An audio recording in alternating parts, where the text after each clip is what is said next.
Episode 5 के starting में हमें पास्ट का सीन दिखाया जाता है। दा जियोंग चोइवोन के साथ मूवी देखने चली गई थी क्योंकि वो भी उसका फ्रेंड है, पर इस बात से डे यंग उससे काफी नाराज होता है। दा जियोंग उसको मनाने की कोशिश कर रही होती है पर वो मान ही नहीं रहा होता है। दा जियोंग समझ जाती है कि उसको मिसअंडरस्टैंडिंग हो गई है, तो इस मिसअंडरस्टैंडिंग को दूर करने के लिए वो अपनी फीलिंग्स कन्फेस करती है। वो डे यंग को बता देती है कि वो उससे प्यार करती है। ये सुनकर डे यंग उसके पास आता है और कहता है, तुमने ये क्यों कहा? क्योंकि मैं पहले बताना चाहता था कि मुझे तुमसे प्यार है। साथ ही वो ये भी बताता है कि वो उसकी फर्स्ट लव है। ये जानकर दा जियोंग बहुत खुश हो जाती है। अब हमें उस दिन का सीन दिखाया जाता है जब दा जियोंग ने डे यंग से कहा था कि उसको डिवोर्स चाहिए। डिवोर्स पेपर देखकर डे यंग कहता है, तुमने ये क्यों कहा? मैं पहले तुमसे ये कहना चाहता था। ये सुनकर दा जियोंग शॉक दे जाती है। तो डे यंग कहता है, देखा ये फनी नहीं है ना, तो तुम भी मजाक करना बंद करो। दा जियोंग कहती है कि वो मजाक नहीं कर रही है, वो सीरियस है। तो डे यंग उससे माफी मांगता है। दा जियोंग पूछती है कि वो माफी क्यों मांग रहा है, पर डे यंग के पास इसका जवाब नहीं होता है। तो दा जियोंग कहती है, तुम्हारी गलती क्या है, तुम्हें तो ये भी नहीं पता है, तो तुम्हारे सॉरी का कोई मतलब ही नहीं है। वो जाने लगती है तो डे यंग चिल्लाकर कहता है, अगर तुम मुझे बताओगी नहीं तो मुझे पता कैसे चलेगा? यहाँ पर उन दोनों में काफी ज्यादा बहस होती है। वो दोनों एक दूसरे से काफी ज्यादा झगड़ते हैं। प्रेजेंट में डे यंग एक बार में आता है जहाँ पर डियोक्जिन ड्रिंक कर रहा होता है। डे यंग का उदास चेहरा देखकर डियोक्जिन उससे पूछता है कि आखिर बात क्या है? तो डे यंग कहता है, दा जियोंग ने मुझसे कहा कि उसको अब मेरी कोई जरूरत नहीं है। दा जियोंग जब जीहुन का इंटरव्यू ले रही थी तो उसको बॉल लगने वाली थी, पर जीहुन ने टाइम पर बॉल पकड़ लिया था। ये वीडियो वायरल हो गया है। ये बात न्यूज में बताई जाती है। ये न्यूज डे यंग और डियोक्जिन भी देखते हैं। तो डियोक्जिन कहता है, दा जियोंग अब अपनी जिंदगी अच्छे से जी रही है, तो तुम्हें भी ऐसा ही करना चाहिए। वैसे क्या तुम डिवोर्स के फाइनल सेशन के लिए जाओगे? तो डे यंग कहता है कि वो नहीं जाएगा। फिर अगले दिन जब डियोक्जिन बाथरूम में शेव कर रहा होता है तो वो डे यंग से फिर से पूछता है कि क्या वो सच में फाइनल सेशन के लिए नहीं जाएगा? डे यंग कहता है, मैं आखिर कैसे जाऊं? अगर मेरी फैमिली को पता चल गया कि मैं यंग बन चुका हूं और अब तक उनसे झूठ बोल रहा था तो चीजें और ज्यादा खराब हो सकती है। तो डियोक्जिन कहता है, तुमने बिल्कुल सही डिसीजन लिया है। दा जियोंग ने तुमसे कहा कि उसको तुम्हारी जरूरत नहीं है। मैं तुम्हें बता रहा हूँ, ये बस एक बहाना है, उसका पक्का अफेयर चल रहा है। डे यंग कहता है, तो फिर से वही बकवास करने लग गया, क्योंकि डे यंग को ऐसा नहीं लगता है। डे यंग जब स्कूल आता है तो वो सिया के लिए उसका फेवरेट फूड लेकर आया होता है ताकि वो ब्रेकफास्ट कर सके, जिससे सिया काफी हैरान रह जाती है। फिर सिया अपने दोस्तों के साथ फूड शेयर करती है और उनके साथ खाती है। जीहो भी सिया के लिए वही फूड लेकर आया था, पर डे यंग ने सिया को पहले दे दिया, जिससे वो थोड़ा जेलस फील करता है। दा जियोंग फिर से वायरल हो गई है और अब उसके बारे में निगेटिव कमेंट्स आने थोड़े कम हो गए हैं। दा जियोंग मैनेजर से कहती है कि उसको कल छुट्टी चाहिए। मैनेजर रीजन पूछता है तो दा जियोंग बताती है कि कल उसका डिवोर्स होने वाला है। ये सुनकर मैनेजर हैरान रह जाता है। ये बात उसकी कॉलीग होंगजू भी सुन लेती है, जो कि दा जियोंग से काफी जलती है क्योंकि दा जियोंग को काफी फेम और अटेंशन मिल रही है। वहीं स्कूल में चोइवोन का पीरियड होता है और उसने सभी को सेल्फ स्टडी करने को कहा होता है, पर डे यंग इस सोच में पड़ा होता है कि दा जियोंग उसको डिवोर्स क्यों देना चाहती है, आखिर रीजन क्या है। पर उसको अपनी ऐसी कोई भी गलती याद नहीं आती है जिससे बात डिवोर्स तक पहुंच जाए। सभी स्टूडेंट्स काफी बोर होने लगते हैं तो वो चोइवोन से कहने लगते हैं कि वो अपने फर्स्ट लव के बारे में बताए। फिर चोइवोन अपने फर्स्ट लव के बारे में बताता है, पर उस लड़की का नाम नहीं बताता है। लेकिन डे यंग को पता है कि उसकी फर्स्ट लव दा जियोंग थी। चोइवोन कहता है, मैं हाल ही में अपनी फर्स्ट लव से फिर से मिला हूँ और हम दोनों डेट कर रहे हैं। ये सुनकर डे यंग को काफी गुस्सा आता है। वो अपना पेंसिल तोड़ देता है, जो कि जीहो भी देखता है और सोच में पड़ जाता है कि इसे क्या हो गया। जब स्कूल खत्म हो जाता है तो डे यंग घर के लिए निकल रहा होता है। वहीं सिया अपनी फ्रेंड से बात कर रही होती है। उनकी बातों से डे यंग को पता चलता है कि वो दा जियोंग का फर्स्ट लव नहीं है, जिससे वो काफी शॉक्ड हो जाता है और गुस्से में वहाँ से चला जाता है। सिया सोच में पड़ जाती है कि इसे क्या हो गया। उसकी फ्रेंड पूछती है, तो फिर तुम्हारी मॉम का फर्स्ट लव कौन था? हमें पता चलता है कि दा जियोंग का फर्स्ट लव उसके डैड थे, और हमें ये भी पता चलता है कि बचपन में सिया का भी फर्स्ट लव उसके डैड थे, यानी कि डे यंग। अगले सीन में डे यंग बाहर टहलने आया होता है तो वो दा जियोंग को देखता है, जो कि शॉपिंग करके घर जा रही होती है। डे यंग उससे गुस्सा है, इस वजह से वो उसको इग्नोर करके आगे बढ़ जाता है, जिससे दा जियोंग सोच में पड़ जाती है कि इसे क्या हुआ है। दा जियोंग काफी भारी थैला उठाकर जा रही होती है, जो देखकर डे यंग को अच्छा नहीं लगता है, तो वो वापस उसके पास आता है और उसके हाथों से थैला ले लेता है। पर पूरे रास्ते में वो दा जियोंग से जरा भी बात नहीं करता है। दा जियोंग एक कैफे के पास रुकती है और कहती है, कोयू यंग अब तुम जा सकते हो। फिर वो अपना थैला लेती है और कैफे के अंदर चली जाती है। डे यंग सोच में पड़ जाता है कि वो यहाँ पर क्या करने आई है, तो वो भी कैफे के अंदर आ जाता है। उसको पता चलता है कि दा जियोंग चोईवॉन से मिलने आई है और चोईवॉन दाजियोंग को हक करता है। ये सब देखकर डे यंग शॉक दे जाता है। उसको काफी गुस्सा भी आ रहा होता है। वो सोच में पड़ जाता है कि क्या सच में दाजियोंग का अफेयर चल रहा है। चोईवॉन ने उसको हक किया, ये बात दाजियोंग को भी पसंद नहीं आती है, तो वो चोईवॉन से कहती है कि ऐसा फिर कभी मत करना। फिर वो दोनों बैठकर बात करने लगते हैं। चोईवॉन की बातों से दाजियोंग को पता चल जाता है कि उसके इरादे क्या हैं, तो वो उसको साफ साफ कह देती है कि उनके बीच कुछ नहीं हो सकता। ये जानने के बाद चोईवॉन का एकदम से बिहेवियर ही चेंज हो जाता है। वो दाजियोंग से काफी रूडली बात करने लगता है, जो देखकर डेयंग को काफी गुस्सा आने लगता है। दाजियोंग कहती है, मुझे लगा था कि तुम सुधर गए हो, पर तुम तो बिल्कुल भी नहीं बदले हो। चोईवॉन ने सिया का हॉस्पिटल बिल पे किया था, तो दाजियोंग उसको पैसे देकर चली जाती है। डेयंग को समझ आ जाता है कि दाजियोंग का अफेयर नहीं चल रहा है। फिर हमें पता चलता है कि चोईवॉन एक बहुत ही घटिया इंसान है। उसने अपने दोस्तों के साथ बेट लगाया था कि वो दाजियोंग को पटाएगा, पर वो बेट हार गया। लेकिन वो फिर से बेट लगाता है। वो कहता है कि मेरे स्कूल में एक बहुत ही खूबसूरत टीचर है, मैं उसको पटाकर दिखाऊंगा। उसके दोस्त इस बेट पर काफी ज्यादा पैसा लगाते हैं। चोईवॉन ने जिस टीचर के बारे में कहा वो मिस यूजिन है। वहीं ड्योकजिन बर्गर खाने आता है, तो वहीं पर एरिन भी मौजूद होती है। एरिन कहती है, क्या तुम्हारा दोस्त सच में इतना बिजी है कि अपनी बीमार बेटी को देखने तक नहीं आ सकता? दरअसल एरिन को दाजियोंग ने सब सच बता दिया होता है कि डेयंग ने उससे क्या क्या झूठ बोला है। ड्योकजिन कहता है, तुम्हारी दोस्त भी तो मेरे दोस्त को बिना कोई रीजन बताए डिवोर्स दे रही है। तो एरिन कहती है, उनका डिवोर्स रीयूनियन पार्टी में जो हुआ था उसकी वजह से हो रहा है। ड्योकजिन रीयूनियन पार्टी में नहीं गया था, जिसकी वजह से उसको नहीं पता है कि वहाँ पर क्या हुआ था। तो वो एरिन के पास आकर बैठ जाता है और उससे पूछता है, तो एरिन उसको बताती है कि रीयूनियन में क्या हुआ था, जो जानकर ड्योकजिन शॉक दे जाता है। फिर ड्योकजिन घर आता है और डेयंग से कहता है, तुम आखिर दाजियोंग के साथ ऐसा कैसे कर सकती हो? डेयंग कहता है, अरे भाई मैंने क्या कर दिया? तो ड्योकजिन कहता है, क्या तुम्हें याद नहीं है कि रीयूनियन में क्या हुआ था? फिर हमें रीयूनियन का सीन दिखाया जाता है, जो कि 4 महीने पहले हुआ था। वहाँ पर डेयंग के सभी स्कूल फ्रेंड्स आए होते हैं। सभी लोग अपनी पढ़ाई पूरी करके काफी सक्सेसफुल बन चुके हैं, पर डेयंग ने अपनी पढ़ाई पूरी नहीं की और एक रिपेयरमैन का काम कर रहा है, जिसको लेकर सभी लोग इनडायरेक्टली उसका मजाक उड़ाने लगते हैं, उसकी बेइज्जती करने लगते हैं। डेयंग को इससे काफी ज्यादा बुरा लगा था, तो वो बहुत ज्यादा ड्रिंक करने लगा था। डेयंग को बस इतने तक ही याद होता है। तो उसके बाद क्या हुआ था ड्योकजिन बताता है। डेयंग ड्रिंक पे ड्रिंक किए जा रहा होता है, तो दाजियोंग उसको रोकने आती है। डेयंग उसके ऊपर काफी गुस्सा करने लगता है और कहता है, 18 साल पहले मैंने जो डिसीजन लिया था उसको लेकर अब मुझे पछतावा हो रहा है। तुमसे मिलने के बाद मेरी जिंदगी बहुत मुश्किल हो गई। मुझे हर रोज सफर करना पड़ता है। एक तरह से मेरी जिंदगी बर्बाद ही हो गई। ये सभी बातें सुनने के बाद दाजियोंग को बहुत ज्यादा बुरा लगा था, इसलिए वो डेयंग को डिवोर्स दे रही है, क्योंकि अब उसको डेयंग पर जरा भी भरोसा नहीं है। ये सब जानकर डेयंग को खुद पर बहुत ज्यादा गुस्सा आने लगता है कि उसने ये क्या कर दिया, उसको ऐसा नहीं करना चाहिए था। उसके बाद हमें वो सीन दिखाया जाता है जब डेयंग कोर्ट में आता है और उसको देखकर दाजियोंग शॉक दे जाती है कि कोयू यंग यहाँ पर क्या करने आया है। वो कहता है, मैं यहाँ पर मिस्टर डेयंग के रिप्रेजेंटेटिव के तौर पर आया हूँ। मिस्टर डेयंग काम की वजह से यहाँ पर नहीं आ पाए, तो उन्होंने एक लेटर भेजा है जो कि उन्होंने मुझे यहाँ पर पढ़ने को कहा है। जज उसको इसका परमिशन दे देते हैं। डेयंग लेटर पढ़ने लगता है और कहता है, दाजियोंग मुझे नहीं लगता कि मैं ये तुम्हारे सामने कह पाता, इसलिए मैंने ये लेटर भेजा है। सबसे पहली बात, तुम बच्चों की कस्टडी ले सकती हो। मुझे फाइनली पता चल गया है कि तुम डिवोर्स क्यों चाहती हो। मैंने रीयूनियन पर तुमसे जो कुछ भी कहा था मुझे उसका बहुत पछतावा है, पर मैं कोई बहाना नहीं बनाऊंगा। तुम एक बहुत ही अच्छी इंसान हो जिसको मैं बिल्कुल भी डिजर्व नहीं करता। मैं उम्मीद करता हूँ कि तुम हमेशा खुश रहो। सच कहूँ तो मैं तुम्हें जाने नहीं देना चाहता हूँ, क्योंकि इस डिसीजन के लिए मैं अपनी पूरी जिंदगी पछताऊंगा, पर मैं उम्मीद करता हूँ कि तुम बिना कोई पछतावे के मुझे जाने दोगी। मेरी वजह से तुम्हें अब तक जितने भी परेशानी हुई उसके लिए प्लीज मुझे माफ कर देना, और अब तक मुझे झेलने के लिए तुम्हारा शुक्रिया। ये सारी बातें सुनकर दाजियोंग काफी इमोशनल हो जाती है। लेटर पढ़ने के बाद डेयंग बाहर आ जाता है। आज डेयंग और दाजियोंग का डिवोर्स हो जाता है और बच्चों की कस्टडी दाजियोंग को दे दी जाती है। डिवोर्स की वजह से डेयंग बहुत ज्यादा सैड होता है। रात को यही बात दाजियोंग सैम और सिया को बताती है, जिसकी वजह से वो दोनों बहुत सैड हो जाते हैं। सैम बास्केटबॉल खेलने आता है, पर उसको खेलने का मन ही नहीं करता है। वहीं सिया कैरियोके आकर बहुत ज्यादा रोती है। दाजियोंग अपनी मॉम को कॉल करती है और उनको सारी बात बताती है और काफी रोती है। अगले दिन दाजियोंग ऑफिस आती है, तो मैनेजर पूछता है, क्या डिवोर्स अच्छे से हो गया? तो दाजियोंग हाँ कहती है। उसको उदास देखकर मैनेजर को उसके लिए थोड़ा बुरा लगता है। दाजियोंग की कॉलीग होंग जो उसके साथ एक सेल्फी लेती है और और सोशल मीडिया पर अपलोड कर देती है। उसने कैप्शन में लिखा होता है कि मेरी कलीग का डिवोर्स हो गया है, तो मैं उम्मीद करती हूँ कि वो जल्द ही अपने डिवोर्स से उभर जाए। सिया स्कूल आती है तो जीहो उसको काफी उदास देखता है, तो वो उससे बात करने जाने का सोचता है। तभी सिया के पास उसके दोस्त आ जाते हैं। सिया उनको पता नहीं चलने देती है कि वो सैड है। तभी वहाँ से जासियोंग गुजरता है तो वो सिया को देखता है। दरअसल जब कल रात को सिया कैरियोके में रो रही थी तो जासियोंग ने उसको देख लिया था। फिर अगले सीन में सिया क्लास में सो रही होती है और जीहो उसको ही देख रहा होता है। सिया के चेहरे पर धूप आ रही होती है तो जीहो खिड़की के पर्दे नीचे गिरा देता है और उसको देखने लगता है। तभी दो स्टूडेंट ऑनलाइन पोस्ट देखकर कहती है, अरे ये तो सिया की मॉम है ना। ये सुनकर सिया की नींद खुल जाती है। तभी उसकी फ्रेंड आकर उसको वही पोस्ट दिखाती है जो कि होंगजू ने किया था और ये पोस्ट काफी वायरल हो गया है। इसका मतलब पूरे स्कूल को पता चल गया है कि सिया के पेरेंट्स का डिवोर्स हो गया है। होंगजू को मैनेजर काफी ज्यादा डांटता है कि उसको ये पोस्ट नहीं करना चाहिए था, क्योंकि लोग फिर से दाजियोंग के बारे में निगेटिव बातें करने लगे हैं। होंगजू दाजियोंग से कहती है, मुझसे गलती हो गई, प्लीज मुझे माफ कर दो। पर दाजियोंग उससे कुछ नहीं कहती और वहाँ से चली जाती है। वहीं डे यंग घर पर काफी सैड बैठा होता है। उसने दाजियोंग के कहने पर ड्रिंक करना छोड़ दिया था, पर आज उसका पीने का मन करता है तो वो फ्रिज से एक बियर ले लेता है। तभी कोई डोरबेल बजाता है। ड्योक जिन गेम खेल रहा होता है तो वो कहता है, डिलीवरी मैन होगा, मैंने चिकन ऑर्डर किया था। डे यंग डोर खोलता है तो अंदर मिस यूजिन आती है और डे यंग के हाथ में बियर देकर शॉक दे जाती है और काफी ज्यादा गुस्सा भी, क्योंकि डे यंग अब कोयू यंग है और एक स्टूडेंट है। डे यंग कहता है, टीचर ये बस एक मिसअंडरस्टैंडिंग है, ये मेरा नहीं है। तभी ड्योकजिन ये कहते हुए आता है कि मुझे पता था कि तुम पीना नहीं छोड़ने वाले और वैसे भी आज के दिन तुम्हें इसकी जरूरत भी है। तभी उसकी नजर मिस यूजिन पर जाती है जिससे वो शॉक दे जाता है। वो पूछता है कि आप यहाँ पर क्यों आई हैं? मिस यूजिन कहती है, इस उम्र में आप अपने बेटे को ड्रिंक करने कैसे दे सकते हैं? तो डे यंग कहता है, मैं बियर ओपन करके अपने डैड को देने वाला था। ड्योकजिन कहता है, इसने सही कहा, मैं तो बस मजाक कर रहा था।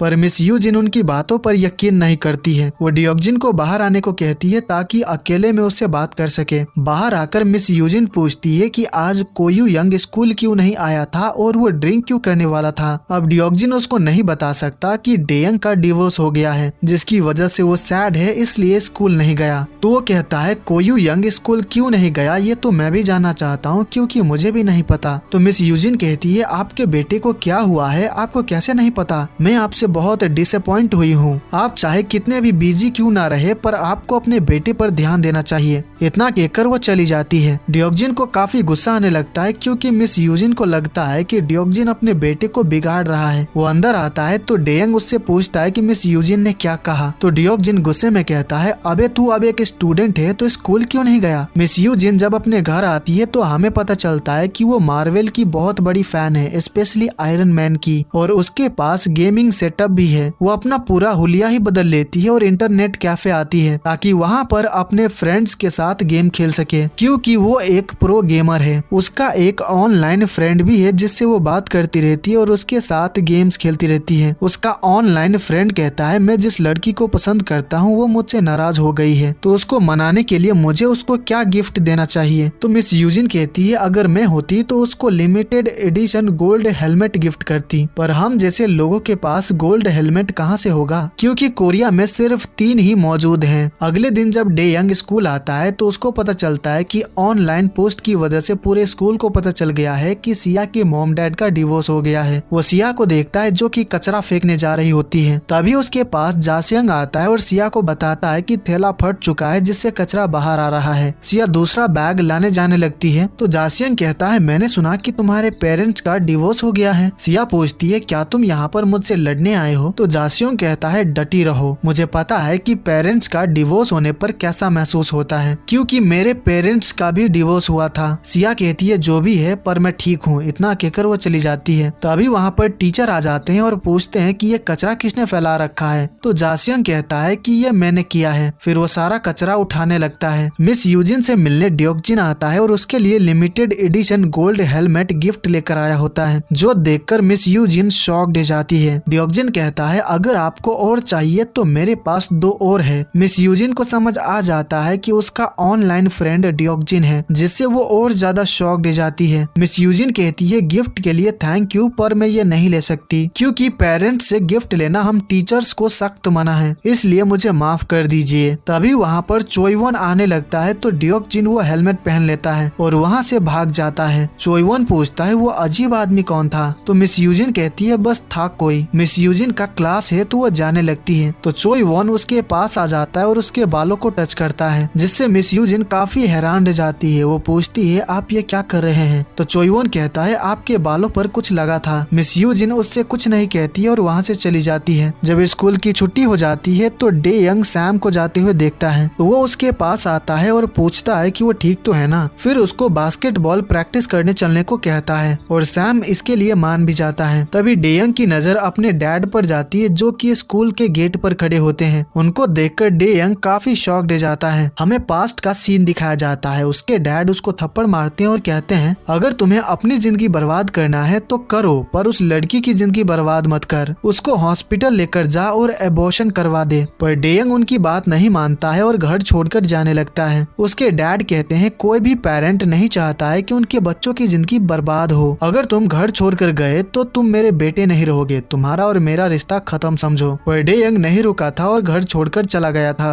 उसके डैड सैम और सिया से मिलने आए होते हैं। वो सैम और सिया का हालचाल पूछते हैं। सैम और सिया भी उनसे काफी दिनों बाद मिलकर बहुत खुश होते हैं। जब उसके डैड उसको देखते हैं तो वो शॉक्ड हो जाते हैं। सैम उसको बताता है कि ये मेरा दोस्त है। सैम कहता है मैं आज प्रैक्टिस करने नहीं जा पाऊंगा और अपने दादाजी के साथ चला जाता है। सैम और सिया को उसके दादाजी खाना खिलाने लाते हैं। उनको दाजियोंग ने बता दिया था कि उसका डिवोर्स हो गया है। वो दोनों अपने दादाजी के साथ कुछ टाइम स्पेंड करते हैं, उनसे काफी सारी बातें करते हैं, फिर घर चले जाते हैं। जब उसके डैड जा रहे होते हैं तो डेयंग उनका पीछा करता है, तो उसको पता चलता है कि उसके डैड अब तक बस ड्राइवर का काम कर रहे हैं, जबकि उनकी काफी उम्र हो गई है। ये देखकर डेयंग को अच्छा नहीं लगता है। घर छोड़ने के बाद आज उसने पहली बार अपने डैड को देखा। तभी डेयंग को डियोकजिन फोन करके जल्दी से ऑफिस आने को कहता है। दरअसल डियोकजिन की कंपनी ने एक गेम बनाया है, तो उसके ब्रांड एम्बेसडर के लिए वो जीहुन को साइन करता है। डेयंग जीहुन का बहुत बड़ा फैन है, तो वो डेयंग को जीहुन से मिलवाकर उसको सरप्राइज देना चाहता है। यही बात वो जीहुन को बताता है, तो जीहुन पूछता है कि आपके बेटे को आने में कितना टाइम लगेगा। डियोकजिन कहता है शायद 30 मिनट या फिर उससे भी ज्यादा लग सकता है। तो जीहुन कहता है फिलहाल मैं अभी बिजी हूँ, तो आपके बेटे को हम किसी और दिन सरप्राइज कर लेंगे। पर जाने से पहले डियोकजिन डेयंग के लिए उसका ऑटोग्राफ ले लेता है। फिर जीहुन जब जा रहा होता है तो लिफ्ट में उसको दाजियोंग मिल जाती है। दाजियोंग उसको बताती है कि वो अपनी फ्रेंड से मिलने आई थी, उसका भी ऑफिस इसी बिल्डिंग में है, मतलब कि वो एरिन से मिलने आई थी। वो दोनों जब बिल्डिंग से बाहर आते हैं तो उनको बात करते हुए डेयंग देख लेता है। दाजियोंग का डिवोर्स हो गया है, ये बात जीहुन को भी पता है। उन दोनों को बात करते हुए देखकर डेयंग को अच्छा नहीं लग रहा होता है, तो वो उनके पास आ जाता है। तो दाजियोंग उससे पूछती है कि वो यहाँ पर क्या करने आया है। डेयंग बताता है कि मैं अपने डैड से मिलने आया हूँ। जीहुन के पूछने पर दाजियोंग उसको बताती है कि ये मेरे बेटे का दोस्त है। दाजियोंग को किसी का कॉल आता है, तो वो बात करने के लिए साइड में चली जाती है। डेयंग जीहुन से कहता है मिस्टर अगर आप बिजी हैं तो आप जा सकते हैं, मैं उनको ये बात बता दूंगा। तो जीहुन कहता है चाहे जो भी हो, पर मैं जाऊंगा तो उसके साथ ही। वो दोनों एक दूसरे को घूरने लगते हैं और यहीं पर एपिसोड 5 खत्म हो जाता है। तो गाइज ये एपिसोड आपको कैसी लगी मुझे कमेंट करके जरूर बताइएगा और इस वीडियो को लाइक कर दीजिएगा। आगे के एपिसोड्स देखने के लिए चैनल को सब्सक्राइब कर लीजिएगा। तो मैं मिलता हूँ आपसे अगले वीडियो में। Take care,